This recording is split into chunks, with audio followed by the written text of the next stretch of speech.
Sir அந்த காலத்தில் வந்து கார் கண்ணாடி லெட்டரை தூக்கி போட்டிருந்தேன் சார் அந்த காலத்தில். அப்போல்லாம் வாய்ப்பு கொடுத்துருந்தீங்கன்னு ஒருவேளை நான் பெரிய ஆளாக இருக்கலாம். சொன்னீங்க இந்த ஆமாம்மா விஷயத்த. சொன்னேன். இவன் சொல்லியிருக்கலான்னு அவர் சிரிச்சார். நல்ல மனுஷன். அது பாக்கியராஜ் சார் யாருமே அதை குறை சொல்ல முடியாது. எந்த விதத்துலையும் குறை சொல்ல முடியாது. அவ்வளவு தங்கமான மனுஷர். ஷூட்டிங் எடுக்கும்போது கூட யாரையும் திட்டமாட்டார். அந்த கோபம் வெறி பிடிச்சு வரும்.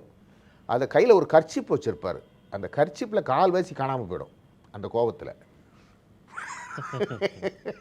காட்சி எடுப்பார். யாரையும் திட்ட மாட்டார். அவ்வளோ ஒரு நல்ல மனிதர். நிறைய எனக்கு வாய்ப்பு கொடுத்தாரு. அப்புறம் எல்லாமே இதில் தான் தொலைக்காட்சி விஷயங்களில் தான் நிறைய வாய்ப்பு கொடுத்தாரு. என்னை ஹீரோவாகவே காமிச்சார் ஒவ்வொரு சின்ன சின்ன இதுகளெல்லாம். சீரியலில் வந்து மெயின் காமெடியாக பண்ணார். ஒரு படம் பண்ணினார், பாரிஜாதம்னு ஒரு படம். அதில் வந்து எனக்கு ஒரு டாக்டர் போட்டு இங்கிலீஷ் டைலாக்லாம் நிறைய போட்டு எடுத்தார்.